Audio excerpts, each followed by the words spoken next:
Hello everyone and welcome to the Key for Your channel. Today I'm here with an exciting topic, the Mahabharata. Specifically, we'll be revisiting the powerful conversation between Sri Krishna and Arjuna during the Geeta Saar in the great battle of Kurukshetra. I'd like to share some key highlights from this dialogue which truly inspired me. Krishna's words to Arjuna urging him to stand up for dharma and fight against adharma carry a deep motivational message. As someone who has explored various interpretations of the Mahabharata across platforms like YouTube, Hotstar and many more, I felt compelled to bring you a concise summary of these important teachings. So without any further delay, let's dive into the vlog and explore what Sri Krishna conveyed to Arjuna during the Geeta Saar. Stick around till the end to truly absorb the essence of this timeless wisdom.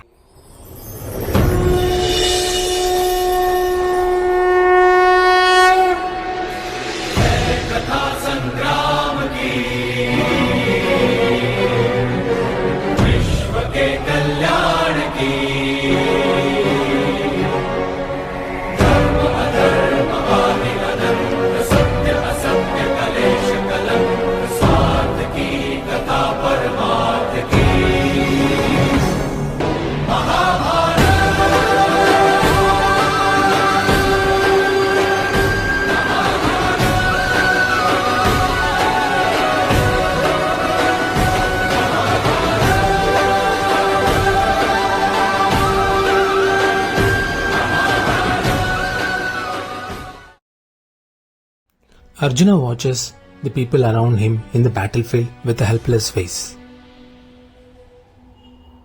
He watches Sri Krishna, Yudhishthir, and everyone. Hey Sri Krishna, before the conch is blown, I wish to inspect the armies of both the sides. Kindly steer the chariot to the midst of both armies. Sri Krishna smiles and he pauses the entire battlefield. Now Arjuna, with a helpless face, watches everyone in the battlefield. Duryodhana, Shakuni, Dushasan, and now Arjuna, with overloaded fear in his eyes, watches his brothers, his battlefield, and his army. Everyone. Arjuna is now overloaded with fear in his eyes, looks around again and again, whether to start the battle or not. Now Sri Krishna just smiles and he stands up from the place where he sat, asks Arjuna, "What would you see, Arjun?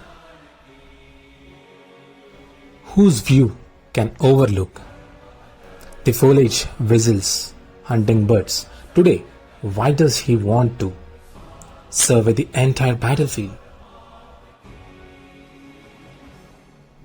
Now Arjun says, "I wish to survey the opposition army, Krishna, and to survey my own army. I wish to know in this battle whose death shall establish justice and whose death shall project injustice.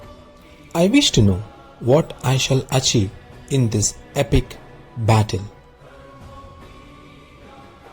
and what I shall lose." Krishna says, "You are out to make sacrifices in this battle, Arjun. So why are you pondering upon gain and loss in vain? A charity is the one where the donor loses and the seeker gains. But a sacrifice is the one where the donor gives away and the whole world gains. But Krishna, I am not here for a charity. Countless soldiers are here to lay down their lives. I wish to ensure if in this grand battle whether I shall be destroying injustice or alongside I shall harm justice as well. Will you do all this now, Arjun?" Krishna, with a commanding face, "Do you possess the power of creation and destruction? The Supreme Lord Himself affects creation and destruction, Arjun. You are mere medium. Why do you intend to bear its responsibility upon yourself and letting your arrogance grow? I had told you, Arjun. The one who learns the fact that he does nothing himself is the one to accomplish something significant. Perhaps you have forgotten. Therefore, see it, Arjun. Go ahead and see what you wish to. Because if the donor's hands tremble prior to making a charity, his deeds aren't accounted in true sense. Now Sri Krishna drives the chariot towards the opponent's side.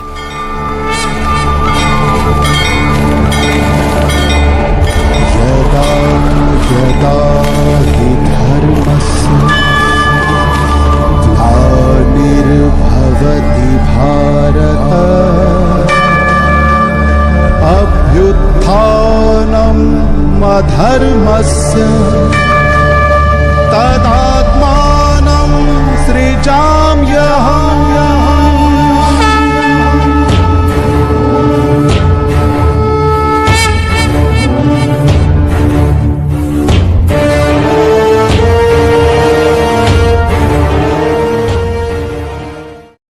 Now Krishna has decided to enlighten Arjun. Sri Krishna steps down from the chariot and says to Arjun, Prince Duryodhana is standing there. Remember, Arjun, the orders to drag Draupadi into a filled royal court as a slave were issued by him. Now Arjun remembers. Dushasan, bring that slave Draupadi to this court. And if that arrogant woman dares defy my orders, grab her by the hair and drag her till here. Now Krishna goes near to Shakuni and asks Arjuna to look here, Arjun. This is your uncle Shakuni. Today he wields a sword, but he always tries to attack by treachery. Sri Krishna says to remember how he conspired to burn all your 5 brothers and your mother in Varnavad. Arjun now remembers the thing happened with them in Varnavad. And now look here, Arjun, Dushasan. These very hands had committed the audacity. Arjun now angrily remembers everything that has happened to. Now look at Grandsir Bhishma and Master Drona. He stayed a mute spectator as Draupadi was dishonored. Now Arjun remembers everything that has happened in the Sabha. Look at Ashwadhama over there and remember the foul words he used. Now Arjuna remembers the words Ashwadhama used in the Sabha. The one who nurses a relationship with 5 men. I am ashamed to call her my sister. Now Sri Krishna questions Arjun, does your heart not crave for vengeance now, Arjun? Does your soul not clamor for justice now? Does the desire to wield a weapon does not arise in you?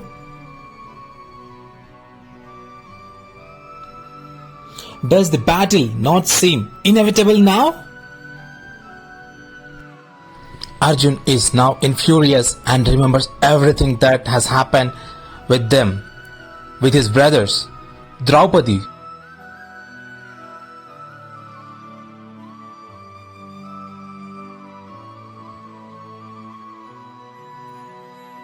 And now finally Arjuna says, "Yes, Krishna.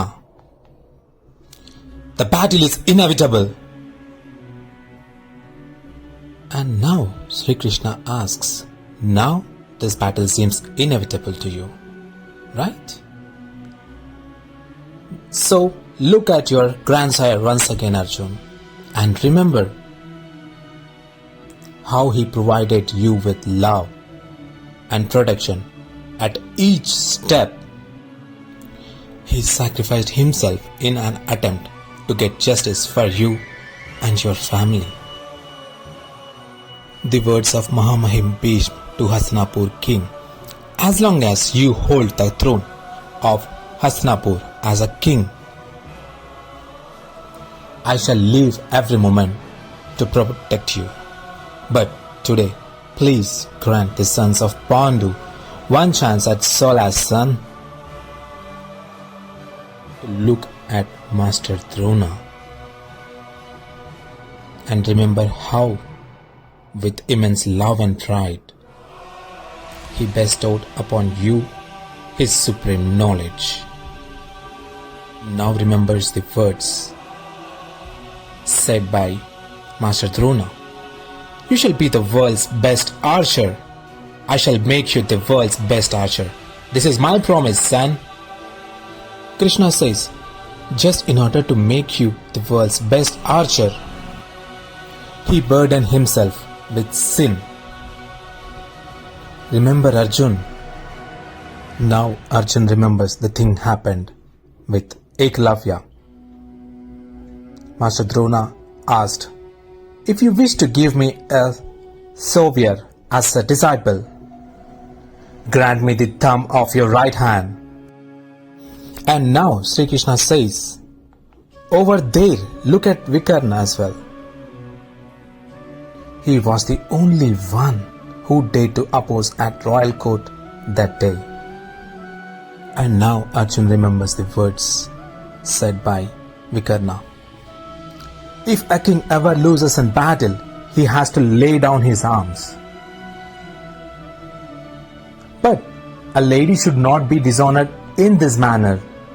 This is a difference between disarming an enemy and dishonoring a woman, brother.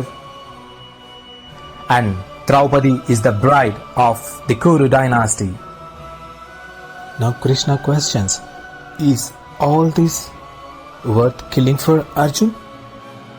Now Arjuna broke into tears and says, "No, Krishna, how can I kill them all?" Sri Krishna says, "Indeed. But look at the side you are on, Arjun." Now Sri Krishna turns back the chariot and moves towards the Arjun side and asks Arjun, "Now look at the side you are on, Arjun." Arjun looks that side. "Your eldest brother, Yudhishthir, brother Bhim, and look at your younger brothers. Look at your sons and your nephews. Many of them shall meet their demise in this battle," Sri Krishna says. Sri Krishna now questions to Arjun, "Doesn't your heart feel weakened by the possibility of the death, Arjun?" Now Sri Krishna insists, "Arjun, now also think over as that what is the fault of brother Duryodhana. If he was greedy for power, and if it is true, if he was convinced earlier, if Dushasan committed a crime by dishonoring Draupadi, if it is indeed a crime, even you heeded to your elder brother and let your wife be dishonored. Wasn't that a crime too, Arjun? Grandsire considered his oath to be more important and assumed the honor of his clan's bride as insignificant. Was that not unfair, Arjun? and your eldest brother Yudhishthir, in order to fulfill his personal obligation, participated in the gamble in the court. Was that not unfair, Arjun?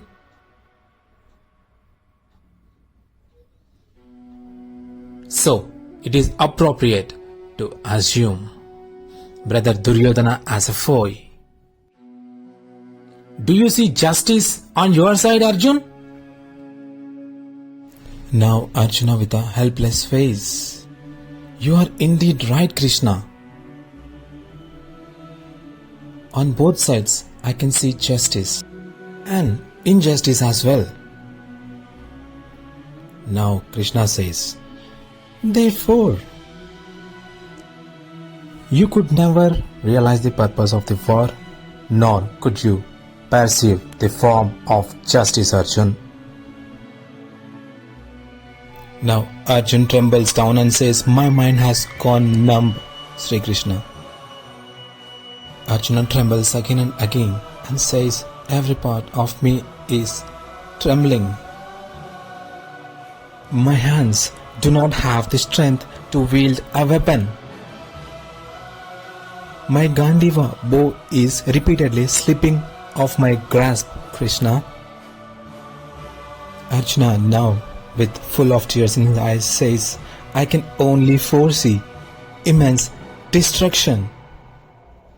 Only the immense destruction. Arjuna now cries, why? What for, Krishna? What for? The agony of insult?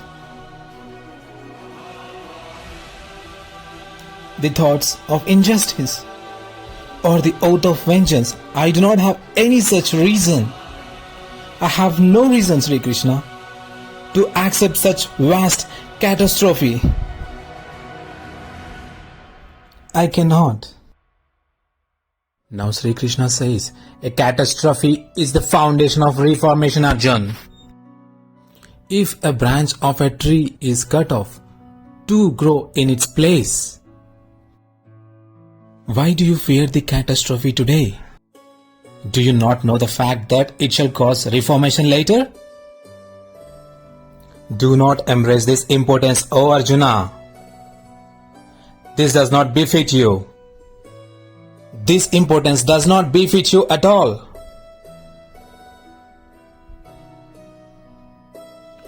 It is your duty to wage a war, Arjun. Raise your weapon. Now Arjuna watches everyone around him, Kauravas, Pandavas, and everyone. He bows down and steps down from the chariot and says to Krishna, how can I raise my weapon, Krishna? Arjuna now approaches towards Krishna and says, serving these people has been the most fortunate aspect of my life. Such are my grandsire, Master Drona, uncle, and my elder brothers. I do not have the courage to raise my weapon against them. Even if I attain heaven by slaying them, it is futile, Krishna. It is futile. Krishna, a man lives thinking of his future. Even when I look at these soldiers, when I look at these million soldiers, it reminds me that past the war, countless women shall be widowed, countless children shall be orphaned. Tomorrow, when the rules of the society are broken, there shall be none to teach the values of tradition. The knowledge of Vedas shall go extinct, Krishna. The Kuru dynasty shall be destroyed. The safety of the Arya clan shall be destroyed. It shall be destroyed, Krishna. It shall be destroyed. Now Krishna says, you may preach like a wise man,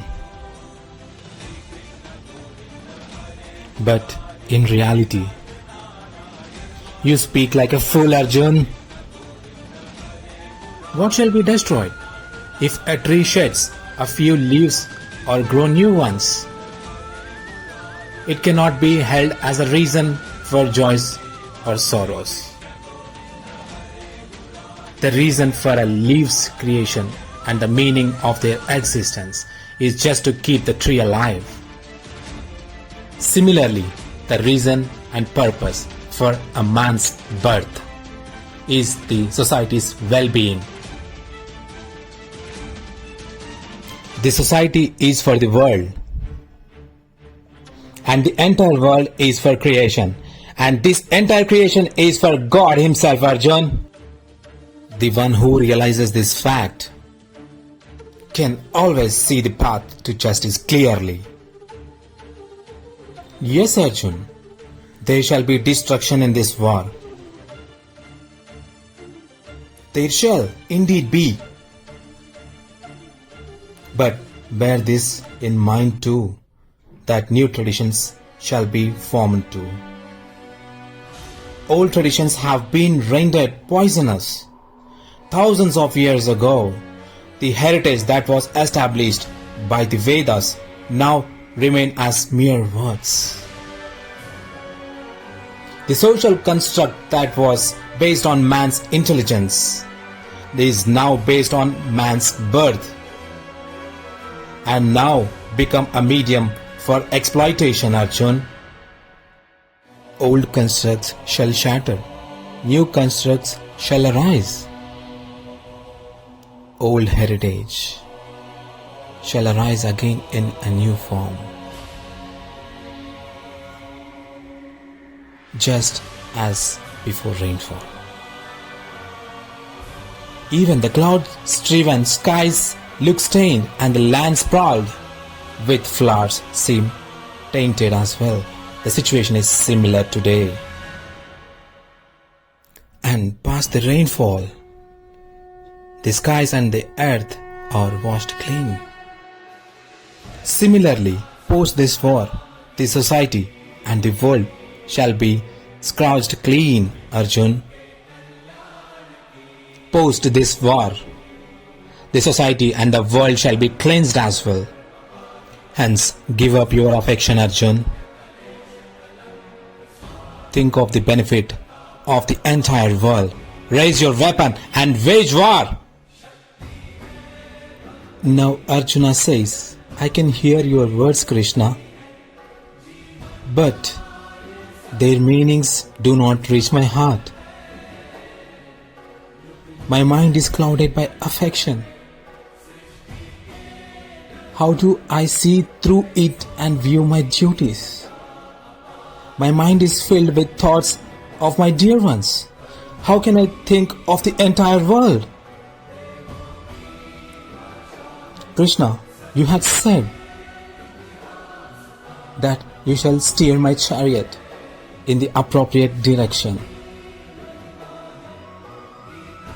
Arjuna feels hopeless and kneels down in front of Krishna, put down his Gandiva bow and tells, take command of my soul, steer the course of my life in the right direction, Sri Krishna. What is it that after knowing which I can overcome my weakness?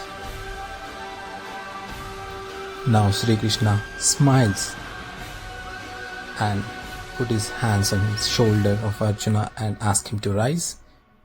Listen, Arjuna, know the secret of life. Comprehend the actual form of creation.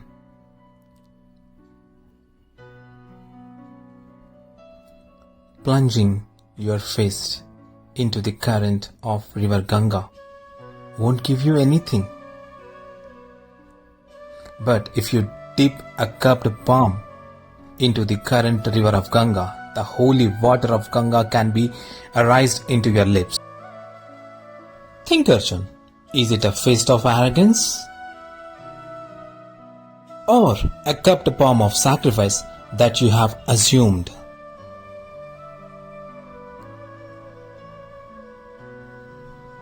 Can you comprehend this knowledge?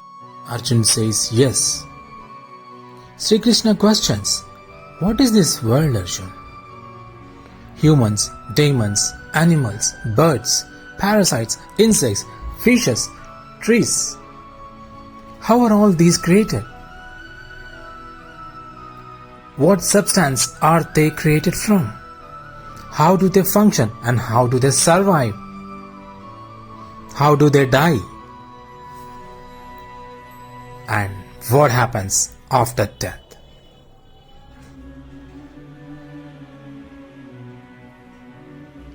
Ponder upon this secret. Now Arjun thinks and says, a human body is made from dirt, Krishna. Water flows through it as blood and other humors. Fire gives the body heat, and the blank voids in the body consist of space. Therefore, earth, wind, water, fire, and space. The body is created from these 5 base elements. And now Krishna says, therefore, Grandsire Bhishma, Master Drona, are nothing more than earth, water, wind, fire, and space. Even the learned scholars are comprised of 5 base elements, and so are the tyrants. So, what are you pinning for, Arjun? For dirt?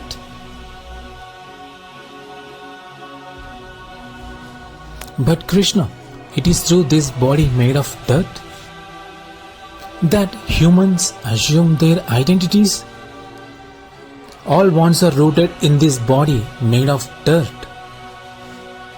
Krishna says, no, Parth. If this were true, then why is one's body destroyed post-death? In reality, neither is one's identity from his body, nor are his relationships rooted in his body. One's behavior and his nature and his deeds are his identity.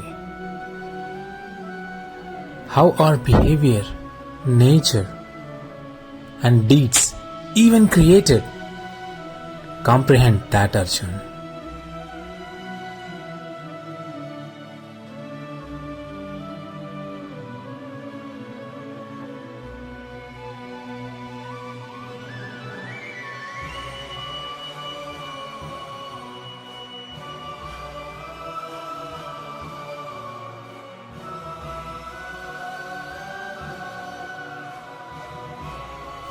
A human life is a mere harmony of visible and invisible entities, Arjun. Yet, every human's nature and his deeds seem to vary vastly.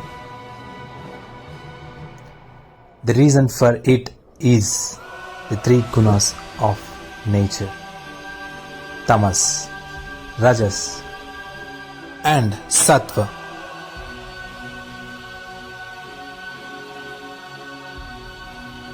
Arjuna asks to Krishna, what are these 3 properties, Krishna?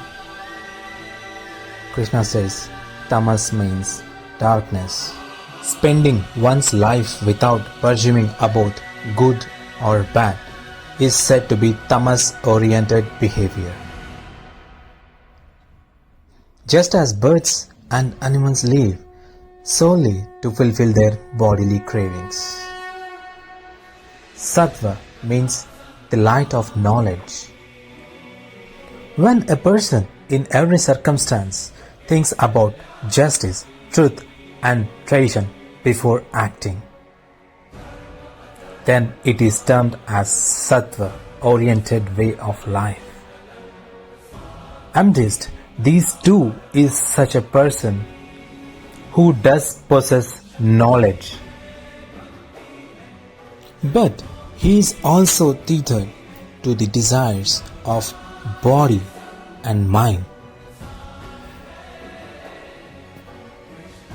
Such a person lives with an arrogant, which means Rajas-oriented mindset.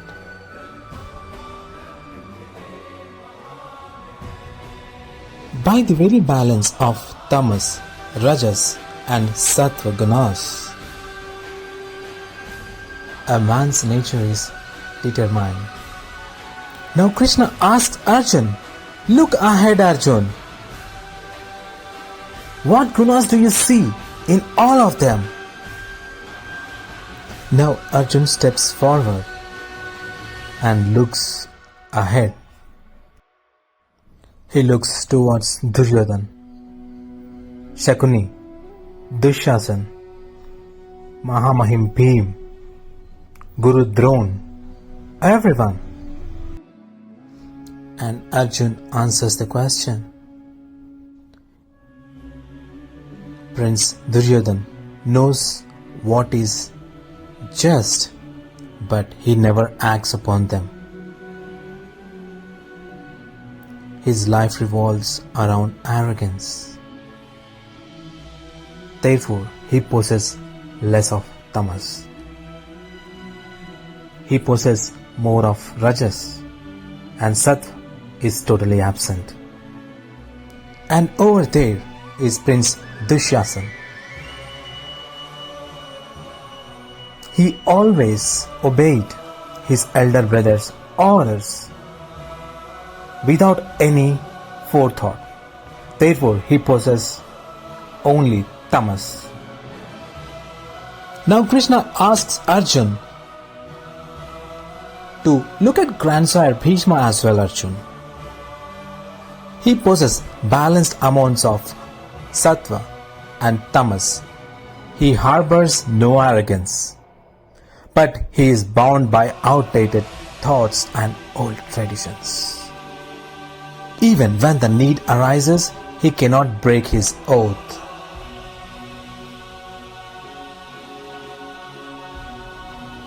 Look at Master Drona. He possesses both knowledge and arrogance. Knowledge liberates a human, but his arrogance won't let him attain liberation. Arjun says, "But Krishna, if a human's nature is the union of these three gunas, is a human's actions predestined? That a lion shall devour a gazelle, and a gazelle is bound to fear a lion? Then why is justice so vital? Why do crimes need to be punished? What is the purpose of that?" Sri Krishna says, "A brilliant question, Arjun. But first comprehend what a human being is. A human isn't just the union of the five base elements, not just five entities, five Jnanendriyas, five Karmendriyas, and three gunas. Not even just the union of 23 such entities. In order for a human to walk around function, he needs energy. And energy is termed as Chaitana." Arjuna questions, "So Krishna, is a human comprised of Chaitana?" No, Arjuna. Along with a human's Chaitana, the union of these 23 entities is creation. Residing in this device called human made of 24 entities is a man, which means a fragment of God. That is termed the soul. When the creation and man become one, which means when a fragment of God resides in one's body as a soul, that is when a human comes to life. And now Arjuna questions Sri Krishna, "What is a soul, Krishna? And what is the means of comprehending it?" Krishna answers, "Just as a human uses a chariot, similarly the soul uses this device called a body. Through the medium of a body, it experiences the joys and sorrows of the body. But the soul is not the body, Arjun. The body can be destroyed, but a soul cannot be destroyed.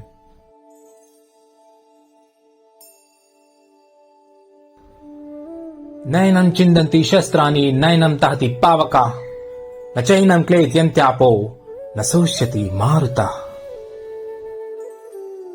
A soul can neither be pierced by weapons, nor can it be burnt with fire.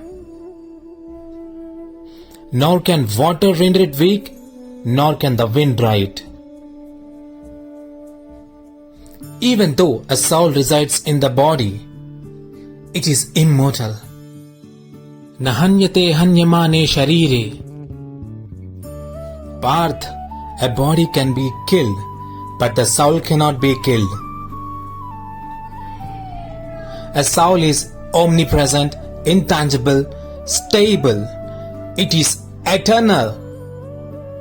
Just as a man discards old garments and wears new ones, similarly the soul leaves an old body and assumes a new body time and again. Arjuna asks, "But Krishna, I experience the world through my body. Without understanding my very body, how can I understand my soul?" Now Sri Krishna answers, knowing oneself in the form of a soul isn't impossible either, Arjun. Even the blind ones lives. Even the mute one live. Those who do not have hands or legs live too. It is clear that the body is not what makes a human. The ones who loses his energy or loses his consciousness lives as well. Therefore, it is clear that a man's unconscious form isn't the body either. The one who explores within himself in this way, I am neither the indriyas nor the body, nor the feelings, nor the thoughts, nor am I the thoughts. The one who understands this finally understands himself in the form of a soul. Arjun now wonders and questions Krishna. What is the purpose of a soul, Krishna? Sri Krishna answers, when the creation was partitioned and when man and nature were created, then the man, that is the fragment of God, became a soul and dwelled within every entity of creation. That soul was surrounded by desire and darkness, Arjun. Awakening from that slumber of desire and understanding oneself as a fragment of God is the duty, purpose, and the goal of a soul. Arjun says, but Krishna, if every soul is a fragment of God, are progress and hindrance controlled by God Himself? Just as a jewel lying in dirt does not shimmer, similarly, the soul that is surrounded by creation's 24 entities learns that it is the fragment of God. Very often souls assume that their bodies are everything, that they are different from the bodies itself is never known to them. The joy, sorrow, smell, taste, etc. that the body senses, they assume them to be their experiences, and they never strive for change. The souls that do not strive towards change and are constantly committing injustice, punishing them to awaken them to inevitable.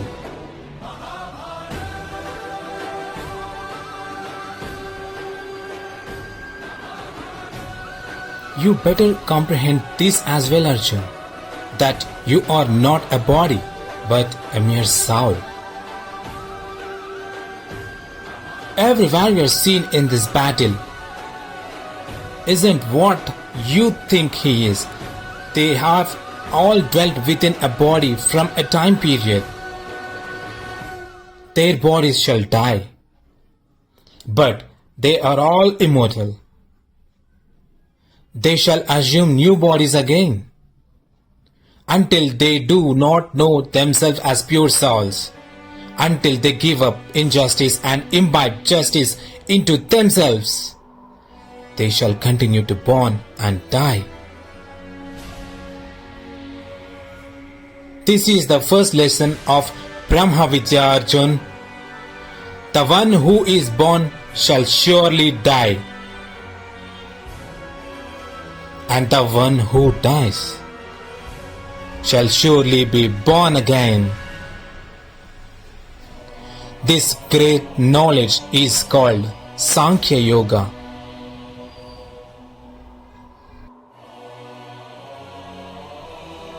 What are justice and injustice, Krishna? The path trading which a man sees himself as a soul and knows himself to be a fragment of God. The path is called justice.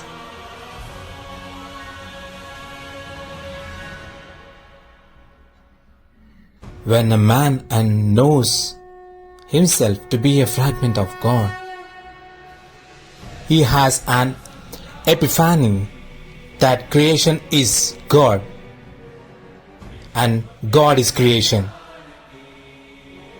There is no difference between creation and God. Those human who comprehends this isn't cruel and harsh towards other humans and animals. He knows that amputating an organ causes pain, not just to that organ. The pain is experienced by the entire body. Similarly, when one human feels pain, the entire world experiences that pain. As long as even a single human is suffering in this world, no one can feel true pleasure to that fullest until then. Upon knowing this, a human mind is filled with compassion. It is called justice. When one is under the influence of tamas guna, he becomes harsh, cruel, and selfish towards others. Just for the sake of his perceived pleasure, he inflicts sorrow upon others. He cannot grow closer towards God. Therefore, injustice is the path that leads away from God. Therefore, injustice is another name for ignorance. Sri Krishna says, yes. So, one needs to feel pity towards an ignorant one. What is the purpose of punishment? When an ignorant one is unwilling to know the value of knowledge and is unwilling to even glance at knowledge, then punishment is compassion.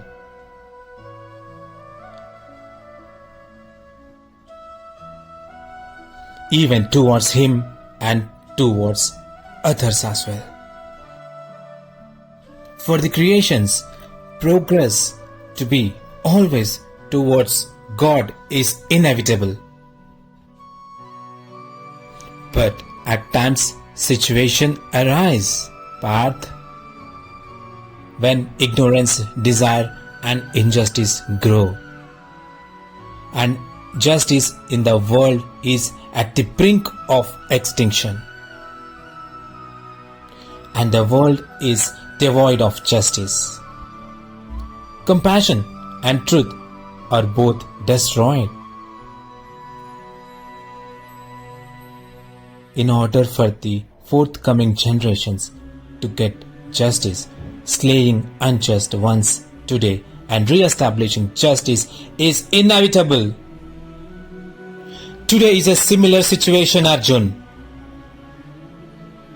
And the duty to establish justice is yours. Hence, overcome your weakness and prepare for this battle. Now Arjuna says, but murder shall occur at my hands, Krishna. If lives are ended by me, won't that destroy the compassion within me? And if compassion is the basis of justice, won't my soul become unjust?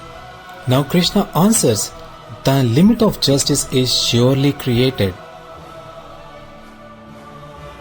But the limit of actions isn't created, Arjun. The difference between actions and deeds is necessary to be understood. All deeds are actions, but all actions aren't deeds. A deed is an action for which an outcome is expected. When one carries out a deed expecting pleasure, wealth, and prize, he is bound by the outcome of that action. When a deed is performed with an expectation of an outcome, it is called Sakam Karma Yoga. And when a deed is carried out without expecting an outcome, it is called Nishkam Karma Yoga. This is the very reason he has to be born repeatedly. In reality, a man is not bound by a deed. The expectations linked to that deed is what bounds him. How so, Krishna? If you hope to be victorious in this war, then you shall feel immense sorrow upon defeat, and that sorrow shall compel you to do something else, for which you need to be born again. If you are victorious, your arrogance shall grow, shall drive you towards worldly triumph. It shall make you kill, and the sin ought to it shall bind you. Think about it. If in this battle you have no desire to win and have no fear of losing, would you feel bliss or sorrow at the end of this war, Parth? Parth says, neither bliss nor sorrow, Krishna. Therefore, your bliss, sorrow, hopelessness, disappointment, arrogance aren't due to the war. The expectations that you have from the war shall cause them. Is it not true, Parth? Arjun says, yes.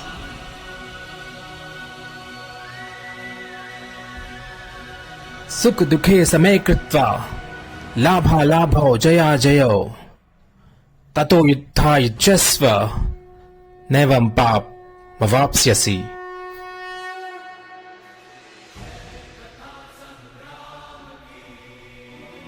Therefore, holding joys and sorrows as equals without thinking of gain, loss, victory or defeat. If you engage in battle, O son of Kunti, you shall not bear any sins. This is called Karma Yoga. The one who attains the knowledge of Sankhya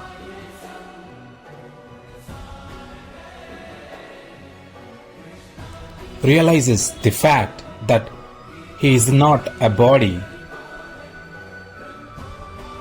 but a mere soul, that the bliss and experience of the body are only until death and therefore are not real but just illusions. For him, becoming a karma yogi becomes easier.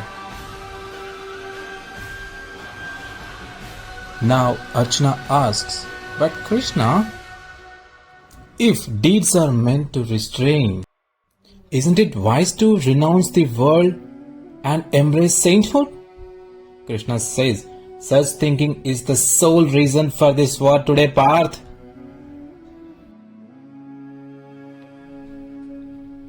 Think of it, Parth. When the ones possessing gunas and the ones who know justice give up deeds, then the ones full of injustice run the world.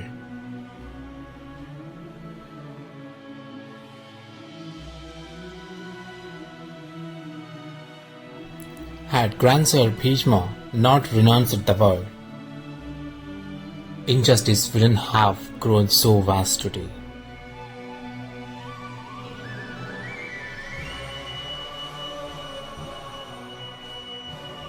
And had your father not gone on an exile, Brother Yudhishthir would be reigning in peace today.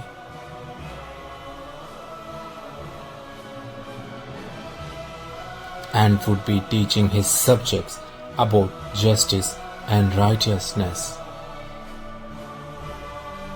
But Arjun, the sad truth is that only the victorious ones can benefit the world, but they are the ones who often think of sainthood.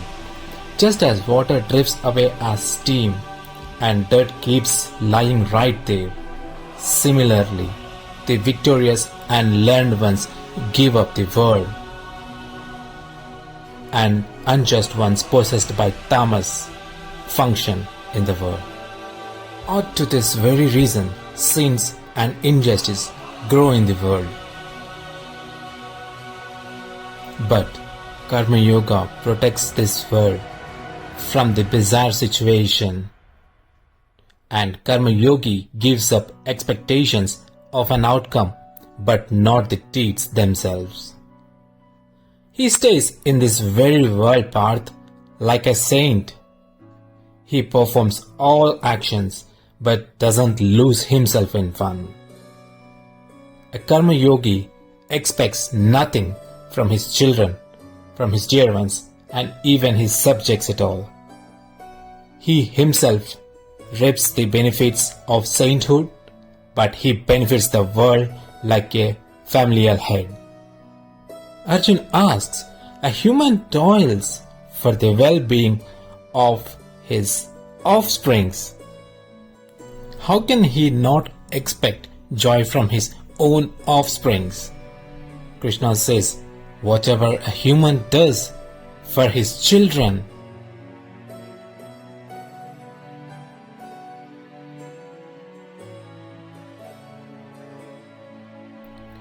is it a transaction or an act of love, Parth? Love Krishna? Then why expect an outcome for his deeds, Parth? Future gains are measured in transaction and not in love. The human who molds his children's character well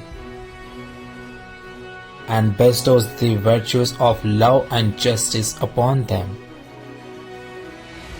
his children shall surely give him love and protection. The deeds of one's children and the behavior of dear ones reflects one's own deeds, Parth. And when one has no rights upon their deeds, what is the use of having hopes and expectations from them?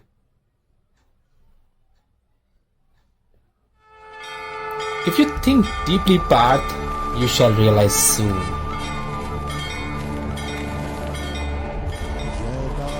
that there is no deed in life to which linking hopes and expectations is inevitable.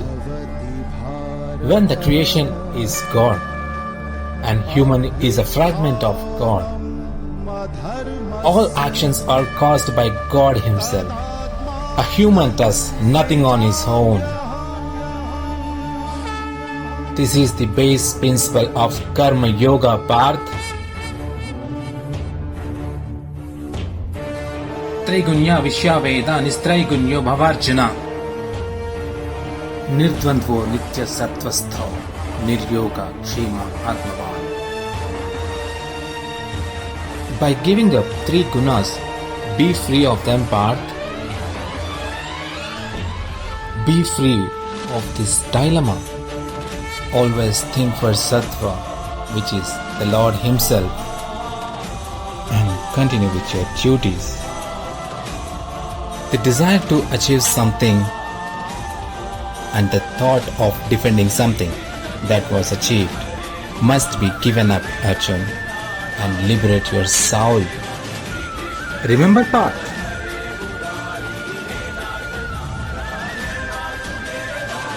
Karmanyavadkarasthe ma phaleshu kadachana ma karma pal heturpu ma the sanghostva karmani.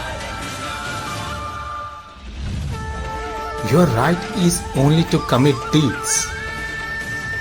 The outcome relies on the Lord. Therefore, neither it is right to run from deeds nor is it right to expect a return from your deeds. Arjuna asks, the one who gives up on outcomes but does not give up deeds, how can such a karma yogi be recognized, Krishna? Vishya vinivartante nirharasya tehinaha rasavacham rasopyasya param dristva nivartate. Look, Parth, the one who gives up food just to escape its taste. In reality, the craving of taste never leaves his mind. He faces a twofold loss. For one, he becomes weak, due to which the inevitable effort of attaining the God cannot be done by him. And secondly, his mind is always full of craving for taste. Hence, rather than giving up food, one better gives up the craving for taste itself. A karma yogi draws out all cravings in his mind. He accepts life as his duty and does function. But he is never in harmony with his actions. And Parth, the one who has no hopes and expectations from his actions, or the one whose motives are fulfilled. The one whose mind does not falter even after one failure. The one who does not think he is the most superior after one success. Such a person is called a karma yogi, Parth, and such a person succeeds in life repeatedly. Wishes arise out of expectations of outcome, and it is a characteristic of wishes to stay unfulfilled. Unfulfillment gives rise to anger, and anger gives rise to desire. Due to desire, a person forgets the knowledge of behavior and interaction. Loss of knowledge causes loss of virtue. Inappropriate actions take place, and the society becomes an enemy of such a person. And in the end, such a person meets complete downfall.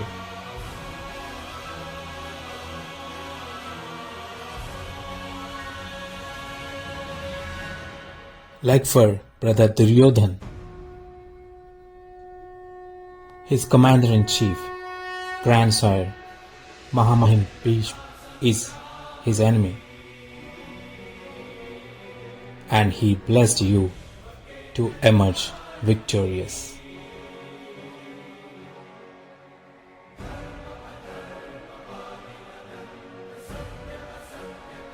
Parth, dutifulness is the second step towards the divine knowledge.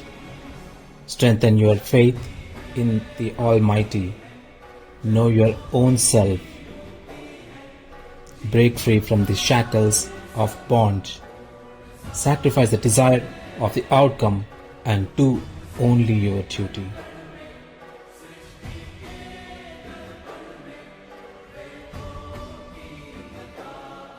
Now Arjuna says, by strengthening my faith in the Almighty,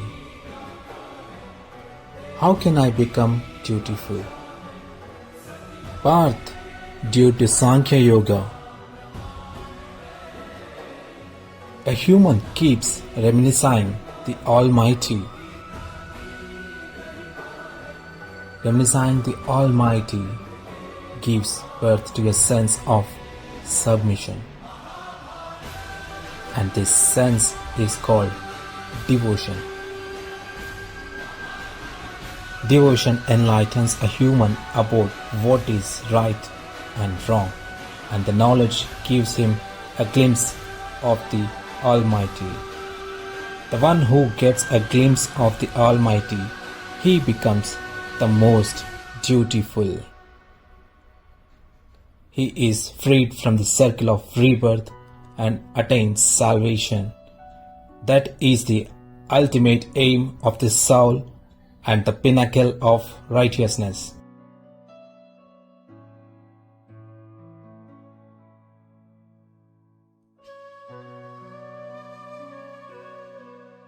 Now Parth asks, but how will I submit without a glimpse of the Almighty, Mata? To get a glimpse of the Almighty, get rid of greed, pride, anger, and prejudice. If a person sitting in a dark room says that he wants to see the sun, what will you suggest him, Parth? Won't you tell him to come out of the room and stand under an open sky? Sun is already present there. Similarly, Arjun, this universe is the Almighty. The Almighty is everything, nothing else other from Him. The one who sees his soul sees the Almighty. Like the taste of a single granule of salt is indifferent from the taste of the ocean. Similarly, a soul is indifferent from the Supreme Soul. Now Arjuna excited and asked, then Mata, you are the Almighty? Sri Krishna smiles and says, yes Parth, I am the Almighty. Just like you are. But you are not enlightened about it. Unlike me. Now Parth asks, so Madhav, why isn't submission before you regarded submission before God? Sri Krishna says, absolutely. Submission before me is submission before the Almighty. Sarvadharman parijyaj Mamek Sharanam Vraj. Sacrifice everything and seek my refuge, Parth. I am the universe. I am present in every aspect of the universe. I am the sun and I am the moon. I am present in all the constellations and planets. I am more than ancient than the sun and as new as a blossoming flower. I am a human race. I am the power that creates heaven and hell. I am Duryodhan.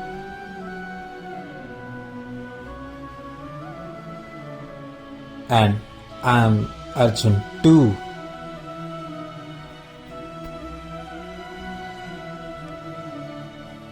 And now Arjun asks, how is that possible, Madhav? People have witnessed your birth. Your mother is still alive. You took birth from her womb. How can you be both ancient and modern? You are seeing the body part, and I talk of the soul. I've been born innumerable times, Parth. I have many avatars. I have taken up many forms and have died right here.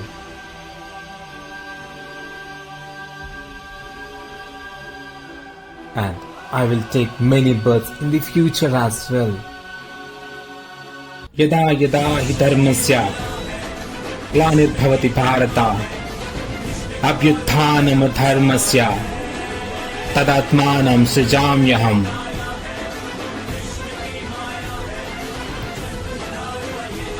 परित्राणाय साधूनां विनाशाय च दुष्कृतां धर्म संस्थापनार्थाय संभवामि युगे युगे. Whenever righteousness is harmed, whenever the evil raises its hood in order to rescue the righteous, to annihilate the evil and to re-establish righteousness, I'll take birth.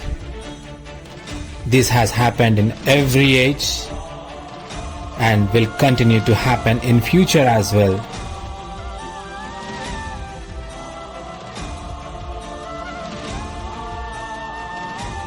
I am the Almighty God.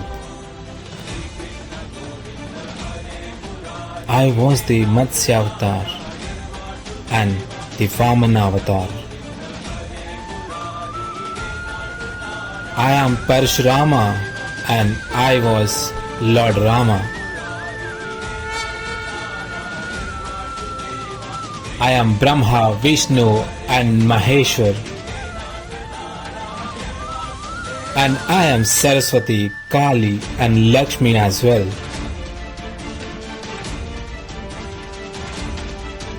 I am neither male nor female, nor a transgender. I am neither the body nor its parts. I am knowledge, creation, reason and eternal. And everything. Yet I am nothing. This has happened in every age and will happen in future as well.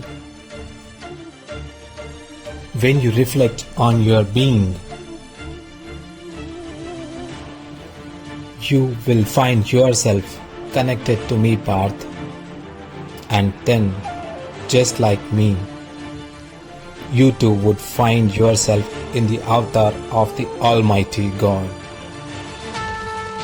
But to gain that position, it's imperative that you dedicate yourself completely to me. Arjun questions, what do you mean by dedication, Madhav? It is a state of mind where one gives up all wishes, doesn't make a decision for oneself and doesn't take a OT. One does the work that's given to him or her.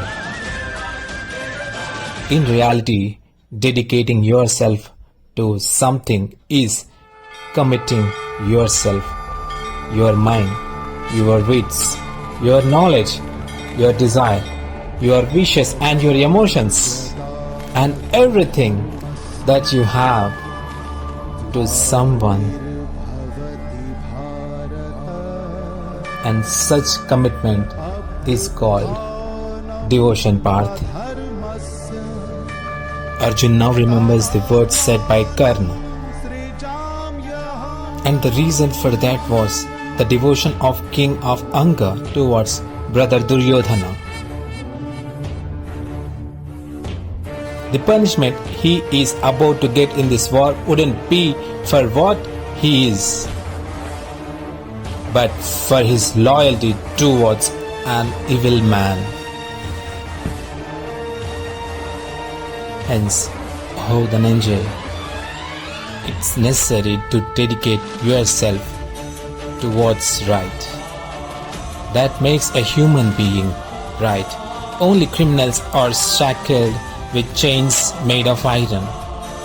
The temple lamps are fastened by chains made by brass, and gold chains are adorned around our necks as ornaments. Loyalty towards husband, loyalty towards master, loyalty towards friends, and just few forms of loyalty. But the true loyalty of all is your loyalty towards God. Arjun now asks, but what does devotion towards God have to do with Sankhya Yoga or Karma Yoga? Because of Sankhya Yoga, human beings knows that they are but souls. And because of Karma Yoga, they get freed from all the ties. And it's because of devotion that human beings get to know the real form of the Almighty. And having known about Almighty, a human being rises above the cycle of birth and death and attains eternal bliss and knowledge. A human being devotes himself to the Almighty and becomes the Almighty. The way a drop of water, when falls on a river, becomes the river itself. Now Arjuna asks, so you mean this human body is of no worth, Matha? Krishna says, it surely is worth, Parth. The human body becomes the medium for a human being to meet the Almighty between death and reincarnation. The knowledge of soul remains dormant. With the experience, knowledge, thoughts, and practices you acquire in your previous life, the soul becomes a part of a new body. The progression of a soul and its declination is only possible when it's a part of a human body. Parth again asked, but Madhav, by slaying the people present here, are we not destroying the chances of their extrication? Sri Krishna smiles and says, your enemies have crossed the boundaries of righteousness. Unrighteousness has become their second nature. In so being, their extrication is impossible. A sinner can be given a chance to reform only to a certain extent. I had forgiven 99 mistakes of Shishupal, but it was necessary to punish him for his 100th mistake.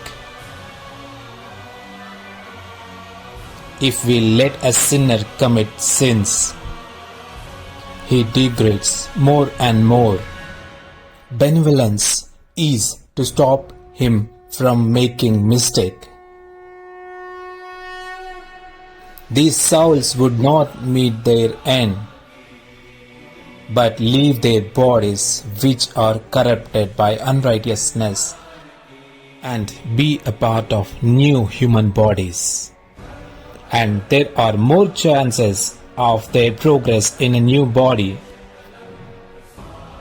If you fight the war with this mindset path, it would be appropriate. Human body to a human being is his wealth as well as dignity. Those who tread the path of righteousness purify their bodies and through it meets his soul.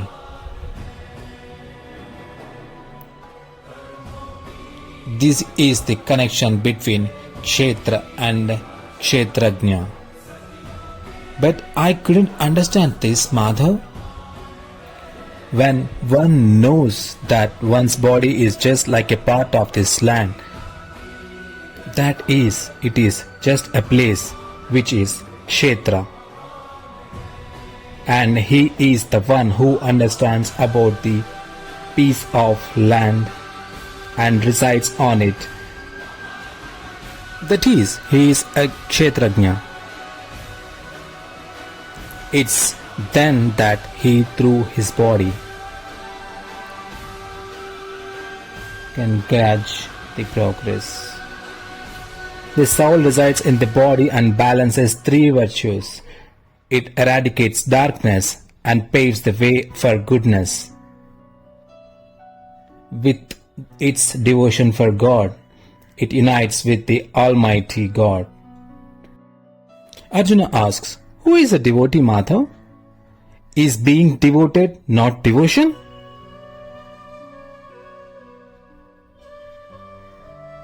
No, Parth. It is the first step to devotion. In reality, devotion is not a task. It is a state of mind. It's necessary for a human being to purify his soul by means of prayers, renunciation, yajna, apostasy, rituals, yoga and self-learning, and to remain devoted to the Almighty. That he devotes all that he does, all the moments, every breath to the Almighty.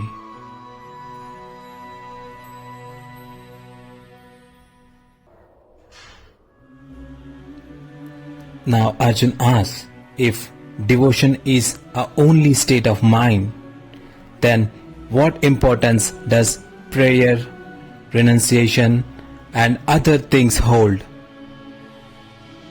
Sri Krishna smiles and says, just the way the utensils you clean today gets dirty again, a human mind becomes oblivious of the Almighty time and again. Hence, it's necessary that with prayers, renunciation, self-learning and other means, you keep reminding yourself all the time that your life is devoted for the Almighty. It is not important which part of river you dive into. What's important is you are diving. There's only one deduction of Bhakti Yoga, that by committing his life to the Almighty, a human being should continue his devotion for the Almighty, and that he keeps the goodness in him alive. What's virtue and goodness, Madhav? Violence without reason or necessity is unrighteous, Parth. In reality, non-violence is the supreme decree. and along with it, truth, abstention from anger, sacrifice, peace of mind, abstention from taunting, mercifulness, not being drawn towards joy, not doing a task without any reason, illustriousness, forgiveness, patience, cleanliness of body, not being proud of one's virtue and not being egoist. All these qualities are called the ultimate possession. Only with the help of these does a human be my true devotee. Fulfill the duties in his life, establish righteousness, and live without any endearment to the fruits of action. I will undoubtedly grant him happiness in his life and absorb him within myself after his death.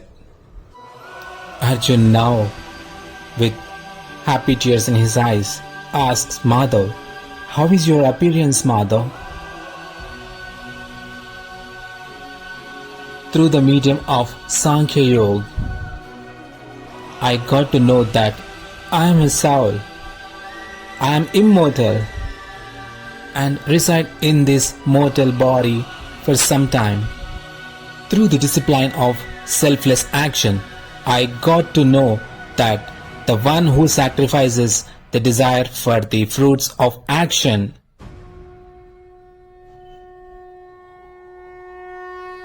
and fulfills his duty achieves peace of mind and happiness in his life, Madhav. Through the discipline of spirituality, I got to know the importance of submission to you. But Madhav, you said that the Almighty, not humans, stands here in every place.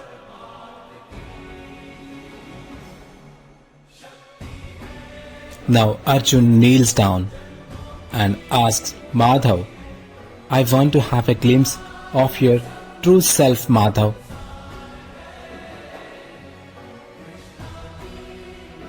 Your power, your knowledge, illustriousness,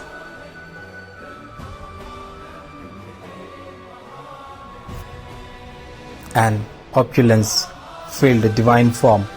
I want to see it, Madhav. Manifest your imperishable form to me, Madhav.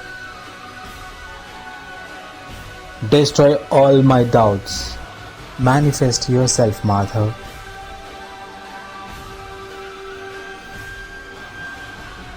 Sri Krishna stays calm and silently says, "Behold, Parth."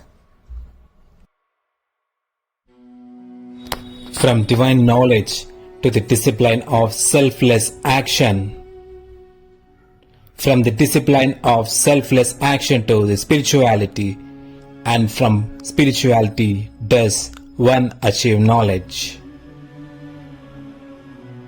Witnessing my ultimate form is true knowledge, Parth. This is the supreme knowledge that forms the basis of all other knowledge and sciences. This knowledge grants salvation. Even the deities don't get to see this form so easily. The form that I manifest to you, Arjun. I dwell in each and every particle of this earth. And the earth, sun, moon, the galaxy and the constellations dwell within me.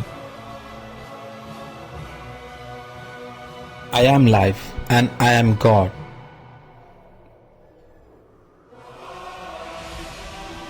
I am prime alphabet. I am Samaved among Vedas. I am Indra among gods.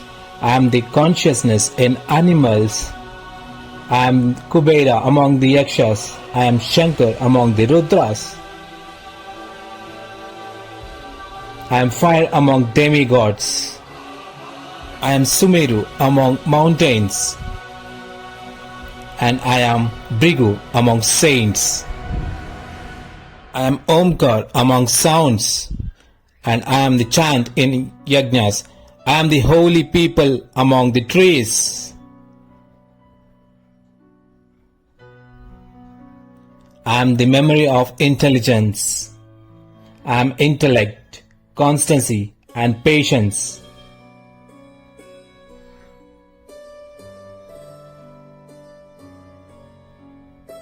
I am glory. I am Chitrarad among Gandharvas. I am Narad among divine saints. I am Kapil among sages. I am Uchchasva among horses. I am Airavat among elephants.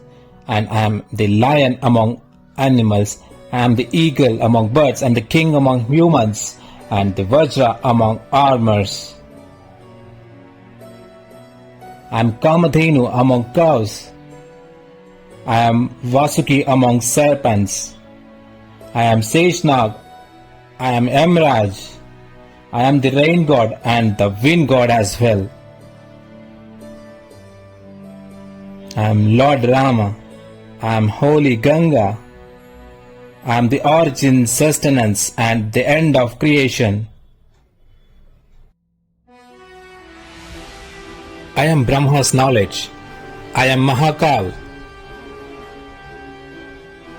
And Brahma effect, victory, nutrient and decision. I am punishment, power, strategy, silence and tattva, knowledge as well.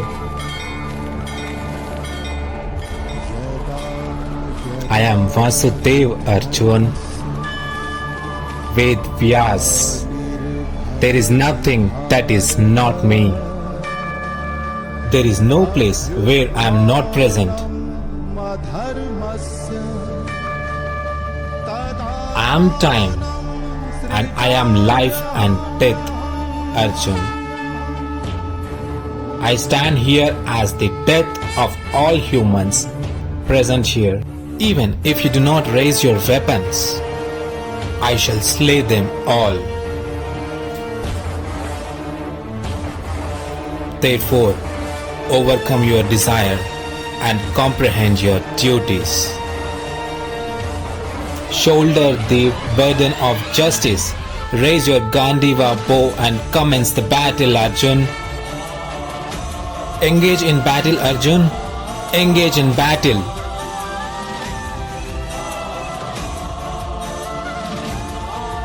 O Mahadeva, O Madhusudhana, today all my doubts have been obliterated. Kindly return to your human form. I shall obey every order of yours. Karishye vachanam tava. And now Arjun, with full of confidence, takes his Gandiva bow, looks towards Sri Krishna. Now both Arjun and Sri Krishna steps towards the chariot.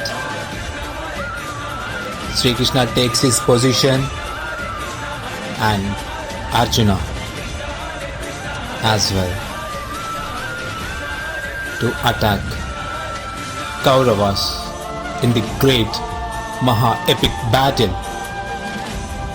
Now Sri Krishna unpauses the battlefield and blows this Shankanag as a sign of starting the Maha-epic battle between Pandavas and Kauravas. I hope you all had some quality of time in listening the conversation happen in between Sri Krishna and Arjuna. Thank you for listening. If you are new to this channel, please do subscribe. Do not forget to hit the notification button and share this video to your family and friends members so that they can be having and awareness of this Geeta Saar. Do like, share, comment, and thank you for listening this. For more updates and videos, please stay tuned to this channel, Key for You. Thank you very much. Bye for now.